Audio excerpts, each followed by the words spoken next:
Hello बच्चों, नमस्कार। Motion मंच पर आपका फिर स्वागत। बेटे मैं अजीम खान, और कैसे हो भाई? बढ़िया। ओके, तो बच्चे आज अपन यहाँ पर स्टार्ट करने वाले हैं जीवन की उत्पत्ति का भाग 2। तो अपन पढ़ के आ रहे हैं बच्चों। तो बेटे इवोल्यूशन यहाँ पर चल रहा है, जैव विकास।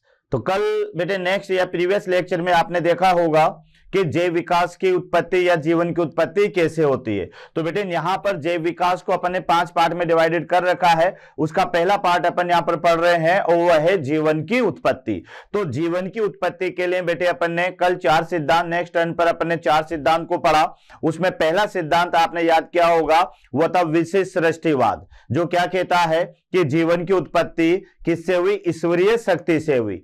दूसरा सिद्धांत आपने पढ़ा होगा बेटे, वह था स्वतः जननवाद, जो ये कहता है कि जीवन की उत्पत्ति किसी निर्जीव वस्तु से हुई।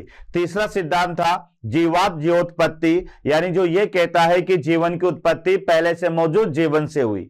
चौथा सिद्धांत बेटे ये है कि कॉस्मोजोवा थ्योरी, जो ये बताती है कि इस धरती पर जो जीवन आया वह किसी दूसरे ग्रह से आया। तो ये 4 सिद्धांत अपने यहाँ पर जीवन की उत्पत्ति के बारे में पढ़े, लेकिन बेटे चारों सिद्धांत रिजेक्टेड हैं। तो अब 5वां सिद्धांत अपन यहाँ पर पढ़ने वाले हैं, और ये 5वां सिद्धांत हमारा होगा यानी आधुनिक सिद्धांत। तो बेटे यहाँ पर ध्यान रखना, 5वां जो सिद्धांत रहेगा हमारा, यह सिद्धांत रहेगा आधुनिक सिद्धांत, या इसे बेटे ओपेरॉन, इसे ओपेरिन हाइपोथेसिस भी बोलते हैं, ओपेरिन हाइपोथेसिस। तो ये थोड़ा ध्यान रखना, क्योंकि इसे हल्दाने और ओपेरिन के द्वारा दिया गया, तो इसे ओपेरिन हाइपोथेसिस भी कहा जाता है। क्यों कहा जाता है? क्योंकि यहां पर आपको याद रखना है बेटे, यह सिद्धांत जो दिया, यानी इसमें पहला पॉइंट आप याद रखेंगे कि this theory is the given by Oparin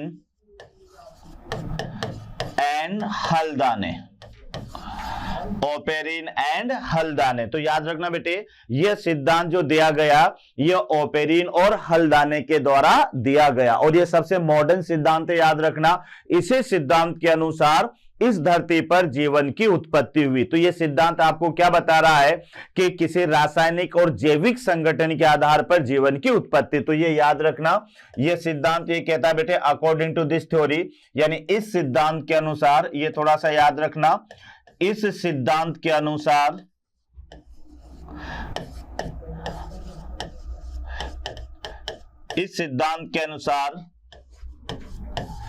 जीवन की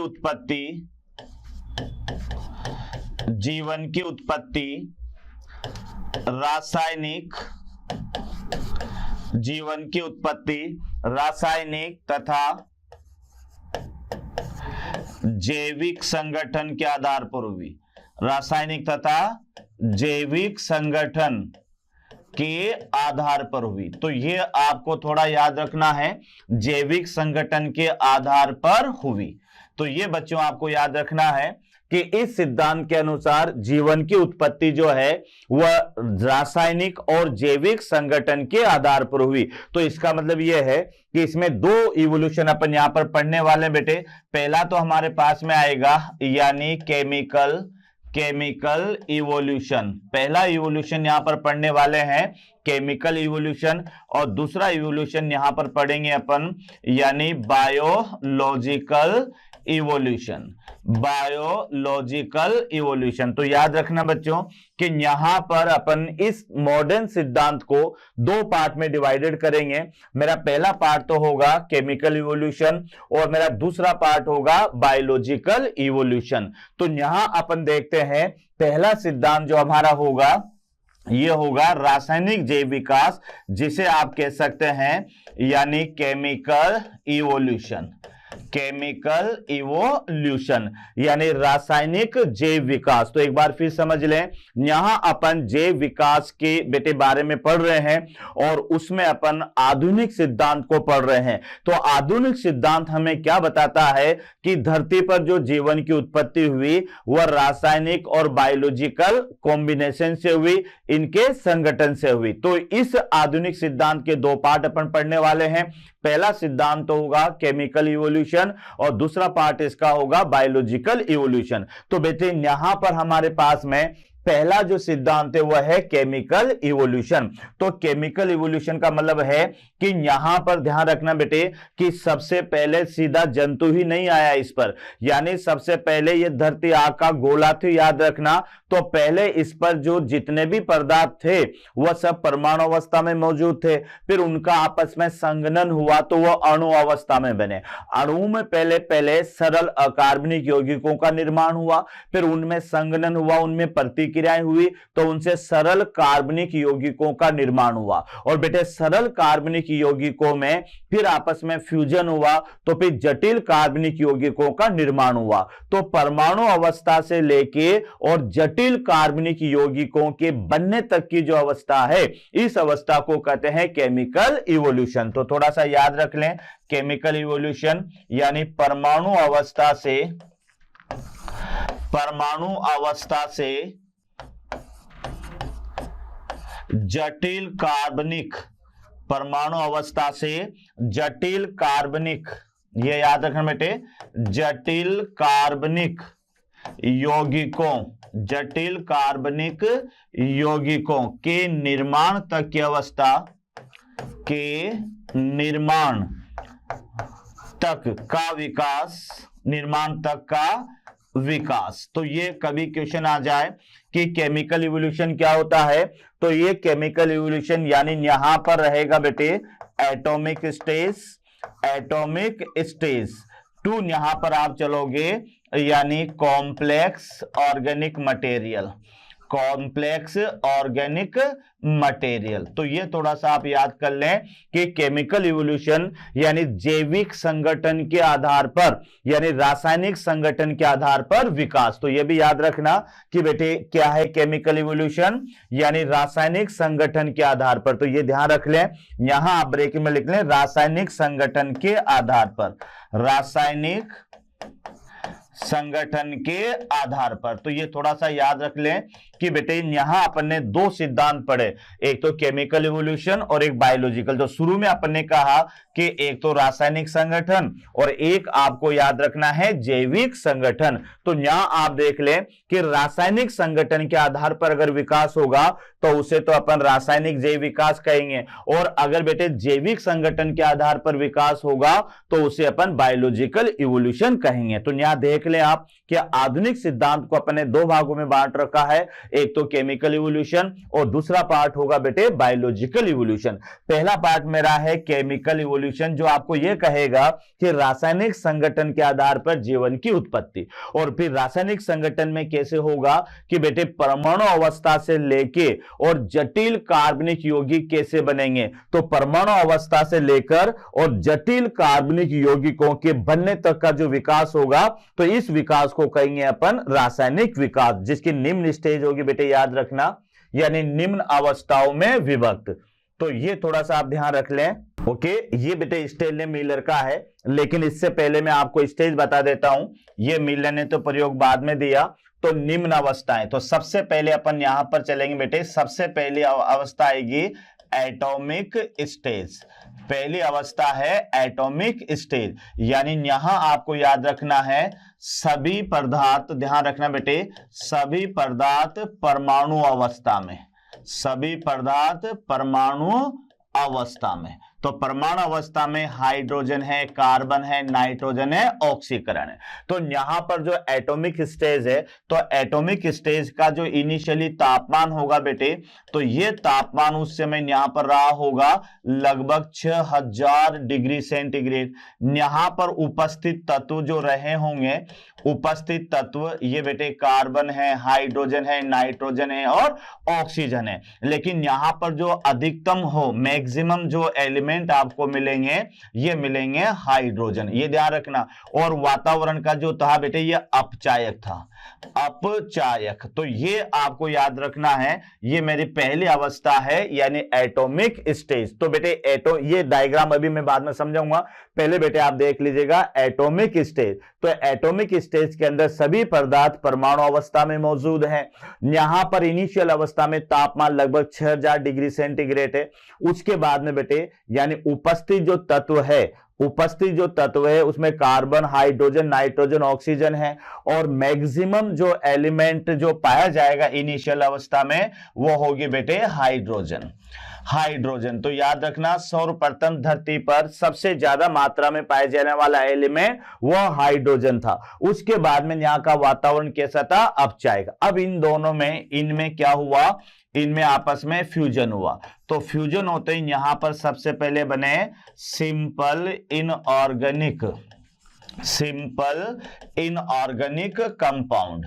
तो ये याद रखना बेटे, सबसे पहले क्या बने, सरल अकार्बनिक यौगिक। कैसे बने सरल अकार्बनिक यौगिक, तो यहां आप देखो कि हाइड्रोजन और नाइट्रोजन जब मिली होगी तो यहां पर क्या बना होगा, अमोनिया बना होगा। बेटे हाइड्रोजन और ऑक्सीजन मिली होगी तो यहां पर क्या बना होगा, जल बना होगा। ठीक है ना। तो ये ध्यान रखना, ये दोनों के दोनों सर्वप्रथम उत्पन्न होने वाले जो है अकार्बनिक यौगिक, सर्वप्रथम उत्पन्न होने वाले अकार्बनिक यौगिक।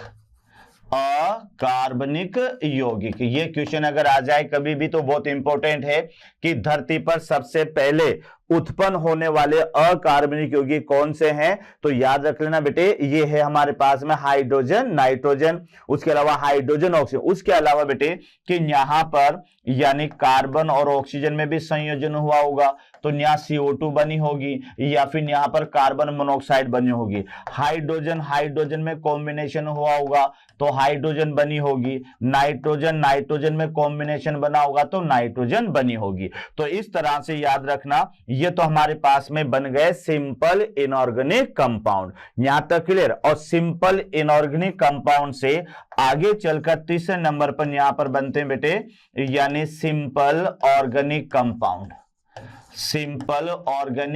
कंपाउंड। तो ये आपको याद रखना है कि जैसे अपन आगे चले तो अगली स्टेप आएगी सिंपल इनऑर्गेनिक कंपाउंड। तो यहां आप देख लें सिंपल इनऑर्गेनिक कंपाउंड में बेटे ये यहां पर हमारे पास में एक्सपेरिमेंट है, इसको अपन कहते हैं स्टेनले एंड मिलर का प्रयोग। ये मैं अभी आगे इसको सत्यापित करने के लिए, रासायनिक थ्योरी को सत्यापित करने के लिए स्टेनले और मिलर ने एक प्रयोग दिया जिसको स्टेनले मिलर का प्रयोग कहते हैं। उन्होंने आरंभ में बेटे एक फ्लास्क तो ये लिया, ये छोटा फ्लास्क था याद रखना, और एक फ्लास्क ये लिया, ये बड़ा फ्लास्क था। ठीक ना। तो दो फ्लास्क ली, इसमें यहां पर इसने जल भरा और जल को बेटे यहां पर इसने गर्म किया। तो गर्म करते यहां पर इस तरह से ये वाष्प निकलती है और ये वाष्प ये यहां से होते हुए बेटे ये बड़े फ्लास्क में आ जाती है। यहां पर इसने इलेक्ट्रोड लिया और इलेक्ट्रोड में बेटे यहां पर इसमें लगभग 800 डिग्री सेंटीग्रेड का टेम्परेचर डेवलप किया और इसके अंदर इन्होंने लिया यानी CH4 को लिया, उसके अलावा बेटे अमोनिया को लिया, उसके अलावा यहां पर हाइड्रोजन को लिया। ये 2:1:2 में लिया। फिर यहां से बेटे ये कूलिंग है, ये सघनित्र है याद रखना, यानी यहां पर ये है सघनित्र। तो जैसे ये वाष्प को अपन यहां से सघनित्र से गुजारेंगे तो बेटे यहां पर ये एक तरल में बदल जाती है। तो यहां पर देखा उसने कि इसमें एक तरल बना जिसको कहा लाल तरल, यानी यहां पर इन्हें प्राप्त हुआ लाल तरल। और उस लाल तरल में जब इन्होंने देखा तो बेटे वहां पर क्या देखता है कि उस लाल तरल के अंदर कई प्रकार की शर्कराएं मौजूद थी, कई प्रकार के जो है क्या कहते हैं ऑर्गेनिक एसिड भी प्रेजेंट थे। तो इसको अपन अभी पूरा इसके बाद में फिर और डिस्क्राइब करेंगे, लेकिन फिर भी आप समझ लें कि एक तरफ तो बेटे छोटा फ्लास्क लिया, एक तरफ बड़ा फ्लास्क लिया। छोटे फ्लास्क में इसने जल भरा, उसको गर्म किया और वाष्प बनाई। ये वाष्प इस पाइप के माध्यम से बड़े फ्लास्क में जाती है और बड़े फ्लास्क में इलेक्ट्रोड लिए उसने 2 और उसमें विद्युत स्पूलिंग करवाई। विद्युत स्पूलिंग का तापमान रखा 800 डिग्री सेंटीग्रेड और साथ में बेटे उस बड़े फ्लास्क में अमोनिया मतलब मेथेन, अमोनिया, हाइड्रोजन ये 2:1:2 में लिया और ये प्रयोग 18 दिन तक करता रहा। तो फिर यहां सघनित्र से इस वाष्प को जब गुजारा तो बेटे ये U ट्यूब वाली नली में उसे लाल तरल दिखा, और इस लाल तरल का जब विश्लेषण किया तो इसने क्या पाया कि उसमें कई प्रकार के कार्बनिक यौगिक मौजूद थे, जबकि लिया तो उसने क्या था, केवल अकार्बनिक यौगिक। तो धरती पर भी पहले इसी तरह का वातावरण रहा होगा जिससे इन यौगिकों का निर्माण हुआ। तो आइए यहां पर अपन देखते हैं, सबसे पहली अवस्था हमारे पास में है एटॉमिक स्टेज। तो बेटे ये धरती की वह पहली अवस्था है जब धरती का तापमान 6000 डिग्री सेंटीग्रेड था। वहां पर मौजूद मुख्य तत्व हाइड्रोजन, कार्बन, नाइट्रोजन, ऑक्सीजन थे। इनमें सबसे ज्यादा मिलने वाला जो तत्व था वो था हाइड्रोजन। उसके बाद में यहां का तापमान भी बेटे अपचाई कैटेगरी का वातावरण था। लाखों करोड़ों साल तक धरती इसी अवस्था में रही। फिर धीरे धीरे जैसे जैसे धरती ठंडी होती गई, तो अपन को पता है बेटे जैसे जैसे धरती ठंडी होती गई वैसे वैसे इन तत्वों में भी संघनन होना स्टार्ट हो गया। तो यहां पर इनमें फ्यूजन हुआ और इनके फ्यूजन से बने सरल अकार्बनिक यौगिक। तो सरल अकार्बनिक यौगिक कैसे बने कि हाइड्रोजन और नाइट्रोजन के संयोजन से तो अमोनिया बनी, हाइड्रोजन और ऑक्सीजन के संयोजन से जल बना। ये दोनों याद करना है बेटे कि अमोनिया और जल यानी ये धरती पर बनने वाले पहले अकार्बनिक यौगिक हैं। याद रखना, धरती पर बनने वाले पहले अकार्बनिक यौगिक हैं। उसके बाद में कार्बन ऑक्सीजन मिला होगा तो CO2 और CO बना होगा बेटे। हाइड्रोजन हाइड्रोजन मिली होगी तो यहां पर हाइड्रोजन अणु बना होगा, और नाइट्रोजन नाइट्रोजन मिले होंगे तो नाइट्रोजन परमाणु बना होगा। यहां तक क्लियर। उसके बाद में अब इनमें रासायनिक क्रियाएं हुई, और इन सरल अकार्बनिक यौगों की रासायनिक क्रियाओं से बनते हैं सिंपल इनऑर्गेनिक कंपाउंड से बने simple organic compound. Simple organic compound को अपन यहां पर देखते हैं, तो यहां अपन लिख लेते हैं बेटे, ये है हमारे पास में यानी जो बना है सिंपल ऑर्गेनिक कंपाउंड, यानी यहां बने हैं हमसे ये simple organic compound, organic compound, simple organic, ये तीसरे नंबर के। और ये कैसे बने बेटे, यानी सरल, ये ध्यान रखना, सरल अकार्बनिक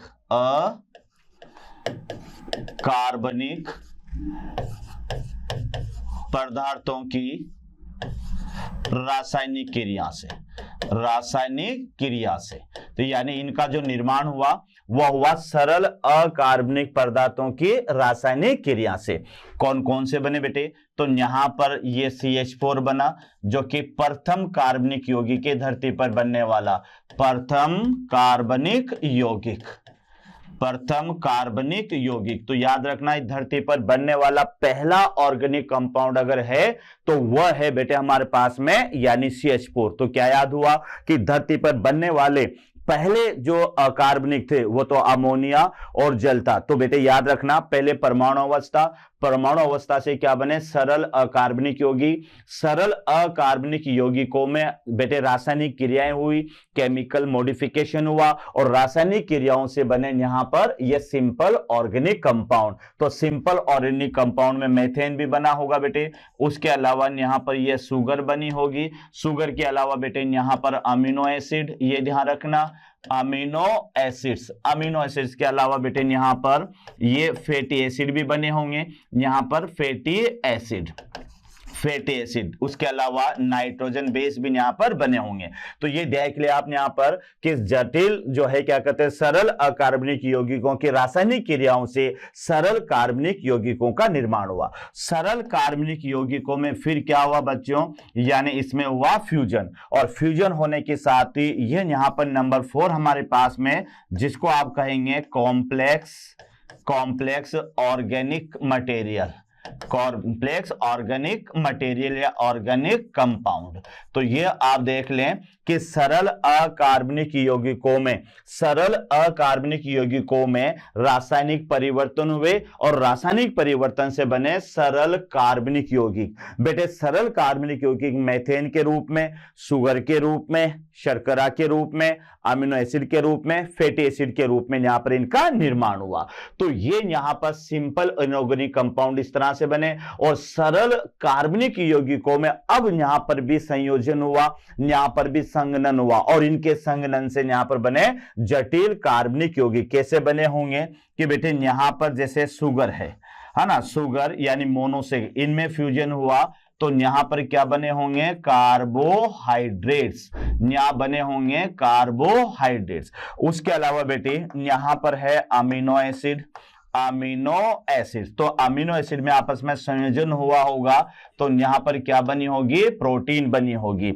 उसके अलावा बेटे यहां पर फैटी एसिड और साथ में ग्लिसरॉल, फैटी एसिड और ग्लिसरॉल, इन दोनों में संयोजन हुआ होगा तो यहां पर बना होगा लिपिड। उसके अलावा बेटे नाइट्रोजन बेस है और शुगर है और फॉस्फेट है, इनमें आपस में संयोजन हुआ होगा तो यहां बना होगा न्यूक्लिक एसिड, न्यूक्लिक एसिड। तो इस तरह से ये सारे के सारे हमारे पास में जो कंपाउंड है ये है बेटे जटिल कार्बनिक यौगिक, जटिल कार्बनिक यौगिक। तो ये थोड़ा सा ध्यान रहे कि ये जो अवस्थाएं हैं ये अवस्थाएं आपको फिक्स याद रखनी होगी बेटे कि सबसे पहले तो कौन सी अवस्था थी, यानी एटॉमिक स्टेज, है ना, पहली अवस्था थी हमारे पास में एटॉमिक। फिर आगे चले तो फिर ये तो नंबर 1 और नंबर 2 में क्या है, यानी इससे आपस में बने यानी सिंपल इनऑर्गेनिक, ये याद रखना, सिंपल इनऑर्गेनिक कंपाउंड। तो ये ध्यान रखिए, और सिंपल इनऑर्गेनिक कंपाउंड से ये तीसरी स्टेप आपको याद रखना है, तो यहां बने बेटे simple organic, simple organic compound, और सिंपल ऑर्गेनिक कंपाउंड से यहां पर बने हमारे पास में complex, complex organic compound, organic compound. तो ये आप इसके स्टेप बाय स्टेप देख लें कि रासायनिक विकास के दौरान कौन सी अवस्था किस में बदलती है। तो पहले तो परमाणु अवस्था आएगी, उसके बाद में फिर सरल अकार्बनिक यौगिक बने, सरल अकार्बनिक के रासायनिक रूपांतरण से सरल कार्बनिक यौगिक बने, और सरल कार्बनिक यौगिकों में संघनन से जटिल कार्बनिक यौगिक बने। बेटे एटॉमिक अवस्था में याद रखना कि इस समय यहां पर जो मुख्य तत्व हुआ करते थे वह हाइड्रोजन, कार्बन, नाइट्रोजन और ऑक्सीजन हुआ करती थी। लेकिन मैक्सिमम अमाउंट में क्या याद रखना है कि मैक्सिमम अमाउंट में आपको याद रखना है बच्चों कि यहां पर जो है क्या कहते हैं, क्या विकसित हाइड्रोजन ज्यादा हुआ करती थी। तो इस कारण से इसका वातावरण कैसा था, अपचायक कैटेगरी का। तापमान की बात करेंगे तो उस समय धरती का तापमान लगभग 6000 डिग्री सेंटीग्रेड था। धीरे धीरे जैसे जैसे धरती ठंडी होती गई तो बेटे वैसे वैसे इन तत्वों में आपस में फ्यूजन होता गया। तो कार्बन और जो है क्या कहते हैं बेटे जो है ऑक्सीजन में अगर संघनन हुआ होगा तो CO2 बनी होगी, हाइड्रोजन और नाइट्रोजन में संघनन हुआ होगा तो अमोनिया बनी होगी, ऑक्सीजन और हाइड्रोजन में संघनन हुआ होगा तो बेटे जल बना होगा। तो अमोनिया और जल इस धरती पर बनने वाले पहले अकार्बनिक यौगिक थे। उसके बाद में बेटे उन अकार्बनिक यौगिकों में कुछ रासायनिक क्रियाएं हुई और रासायनिक क्रियाओं के दौरान फिर उनसे बने सरल कार्बनिक यौगिक। जैसे मेथेन बनने वाला पहला कार्बनिक यौगिक है धरती पर और पहला एक ही कार्बन वाला है। फिर बेटे इसमें श्रृंखलाओं का निर्माण होता है तो फिर जटिल श्रृंखलाएं बनती है। तो मेथेन बनने अभी भी धरती पर याद रखना समुद्र के नीचे मेथेन के भंडार पाए जाते हैं बेटे। इससे यह प्रमाण मिलता है कि मेथेन जो है वह बनने वाला पहला कार्बनिक यौगिक है इस धरती पर। उसके अलावा बेटे शुगर है, शर्कराएं हैं, फैटी एसिड है ना, ये सारी की सारी रचनाएं भी सरल कार्बनिक यौगिकों के रूप में बने। उसके बाद में फिर इनमें आपस में फ्यूजन हुआ और फ्यूजन होने के साथ ही बने जटिल कार्बनिक यौगिक। तो जटिल कार्बनिक यौगिक कैसे बने कि शर्कराओं में फ्यूजन हुआ तो बेटे कार्बोहाइड्रेट बना, अमीनो अम्लों में फ्यूजन हुआ तो प्रोटीन बना, उसके अलावा फैटी एसिड ग्लिसरॉल में फ्यूजन हुआ तो लिपिड बना, और नाइट्रोजन क्षारक शर्करा और फॉस्फेट में फ्यूजन हुआ है तो न्यूक्लिक एसिड बना। तो इस तरह से आपको याद रखना है कि इस तरह से बेटे हमारे पास में जटिल कार्बनिक यौगिकों का निर्माण हुआ। तो ये जो जटिल कार्बनिक यौगिकों का जो निर्माण हुआ तो इसमें आप यहां पर देख लें बेटे, यानी जटिल कार्बनिक यौगिकों को डार्विन ने क्या कहा, हॉट डाइल्यूट सूप कहा, क्योंकि जब जल बना तो जल से समुद्र भी बने। तो यहां आपको याद रखना है यानी जटिल कार्बनिक यौगिक, जटिल कार्बनिक यौगिक युक्त समुद्र का जल, समुद्र का जल जो है या समुद्र के जल को, ये ध्यान रखना, यानी जटिल कार्बनिक यौगिक समुद्र के जल को, समुद्र के जल को डार्विन ने, ध्यान रखना बेटे, डार्विन ने क्या कहा, लिटिल वार्म पॉन्ड, यानी लिटिल वार्म पॉन्ड यानी छोटा गर्म तालाब कहा, या फिर जो है हल्दाने ने इसे हॉट डाइल्यूट सूप कहा। तो याद रखना बेटे, लिटिल वार्म पॉन्ड कहा, यानी डार्विन ने जो समुद्र का जल था जटिल कार्बनिक यौगिक वाला, उसे छोटा गर्म तालाब कहा। तो इससे हमें क्या पता लगता है कि जीवन की उत्पत्ति, ये याद रखना बेटे, जीवन की जो उत्पत्ति है, ये भी आपको याद रखना है, जीवन की जो उत्पत्ति है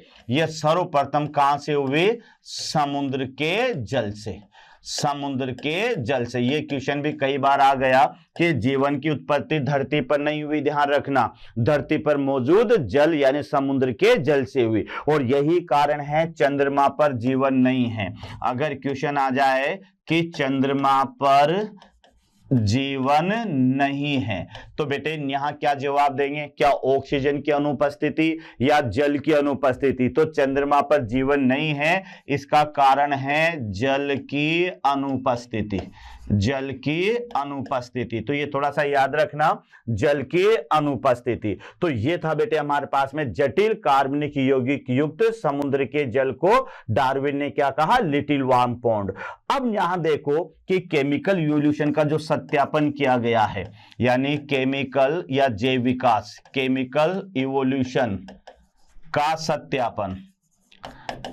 सत्यापन, यानी बेटे यह सत्यापन किया गया बाई मिलर और स्टेनले और मिलर ने, बाई स्टेनले एंड मिलर। तो ये ध्यान रखना बेटे, ये क्वेश्चन भी कई बार आता है कि केमिकल इवोल्यूशन का जो सत्यापन किया गया, प्रायोगिक सत्यापन, तो वो सत्यापन किया गया स्टेनले और मिलर ने। तो यहां आप देख लें कि स्टेनले और मिलर ने दो फ्लास्क लिए बेटे। तो ये वाला फ्लास्क तो था हमारे पास में, यानी छोटा फ्लास्क, ये ध्यान रखना, और ये वाला जो यहां पर लिया है तो ये था बेटे लार्ज फ्लास्क, लार्ज फ्लास्क, यानी इसने दो बड़े लिए, एक तो छोटा। छोटे फ्लास्क को बेटे यहां पर गर्म किया, तो गर्म करने के साथ ही यहां पर इसमें पानी भरा हुआ बेटे, ध्यान रखना ये वाटर है, और गर्म करने के बाद यहां से वाष्प बनी, तो ये है जल वाष्प। और ये जल वाष्प इस नली के माध्यम से इस तरह से यहां पर कहां पर आती है, ये आती है बड़े फ्लास्क में। बड़े फ्लास्क में एक तो क्या आ गए बेटे यहां पर, यानी इस जगह पर एक तो क्या मौजूद है, यानी जल वाष्प। जल वाष्प के अलावा इसमें लिया गया अमोनिया यानी मीथेन, उसके अलावा बेटे अमोनिया, और उसके अलावा यहां पर हाइड्रोजन। ये क्वेश्चन कई बार आ गया, ध्यान रखना। और ये लिया इसने 2:1:2 में, ठीक है। और बेटे यहां पर ये प्रयोग करवाता रहा, और कुछ समय बाद में वो क्या देखता है कि यहां पर ये जो U-ट्यूब वाली नली है, इसमें यहां पर इसको लाल तरल मिलता है, यानी यहां क्या देखता है कि इस जगह पर मौजूद है लाल तरल।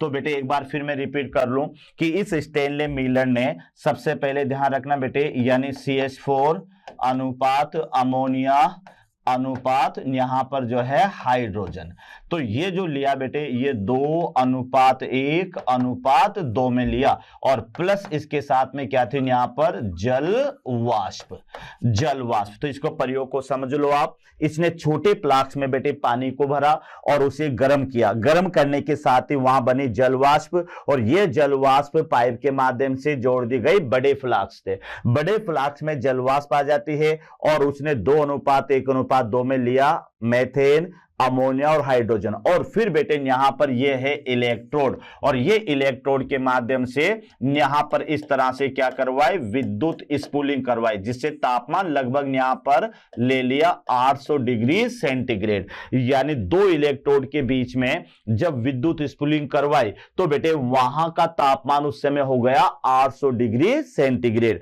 अब हुआ क्या, लगभग 60,000 वोल्ट तक का बेटे यहां पर टंगस्टन के दो इलेक्ट्रोड और 60,000 वोल्ट तक यहां पर इनको दिया, तो इस फ्लास्क के अंदर 800 डिग्री सेंटीग्रेड तक का तापमान उत्पन्न हो गया। और अब क्या हुआ इस तापमान के माध्यम से बेटे यहां से ये जो तत्व थे ये इधर आकर ये संघनित्र, ध्यान रखना यहां पर मौजूद है संघनित्र। तो इस वाष्प को जब संघनित्र से गुजारा जाता है, यानी वाष्प को जब संघनित्र से गुजारा जाता है तो बेटे वह किस में कन्वर्ट हो जाती है, जल में। तो ये जल यहां पर यू ट्यूब वाली नली के अंदर इकट्ठा हो जाता है। लगातार 18 दिनों तक ये प्रयोग करता रहा तो फिर क्या देखता है कि बेटे यहां पर यू ट्यूब वाली नली के अंदर एक लाल तरल इसको नजर आता है। जब लाल तरल का इसने विश्लेषण किया तो बेटे इसके अंदर जो है क्या कहते हैं, ग्लाइसिन कोमा जो है वेलिन, ग्लाइसिन कोमा वेलिन आदि अमीनो एसिड यहां पर मिले। उसके अलावा बेटे जो है यहां पर फ्यूमेरिक एसिड, यानी समझ लो आप तो इसके अंदर कई सारे ऑर्गेनिक एसिड भी इसको यहां पर मिले। जबकि लिया तो बेटे इसने केवल मेथिन और अमोनिया को था, लेकिन यहां पर कई सारे कार्बनिक यौगिक बन गए, जैसे अमीनो एसिड ये भी कार्बनिक यौगिक है ना, ऑर्गेनिक एसिड ये भी कार्बनिक यौगिक है। तो इससे ये निष्कर्ष निकाला कि धरती पर भी पहले जो है वह अकार्बनिक अवस्था में यौगिक बने होंगे, फिर लगातार धरती गर्म रही होगी बेटे, तो उसके बाद में उनके संघनन से, उनके रासायनिक क्रियाओं से फिर वहां पर जो है कार्बनिक यौगिकों का निर्माण हुआ। तो ये केमिकल इवोल्यूशन को सत्यापित करने वाला ये प्रयोग था जिसको स्टेनले और मिलर के द्वारा दिया गया। तो ये तो हमारे पास में पहला प्रयोग था बेटे, पहला यानी केमिकल इवोल्यूशन। अगर आपको याद आ रहा हो तो अपन ने आधुनिक सिद्धांत को दो पार्ट में डिवाइडेड कर रखा है, पहला तो केमिकल इवोल्यूशन और दूसरा बायोलॉजिकल इवोल्यूशन।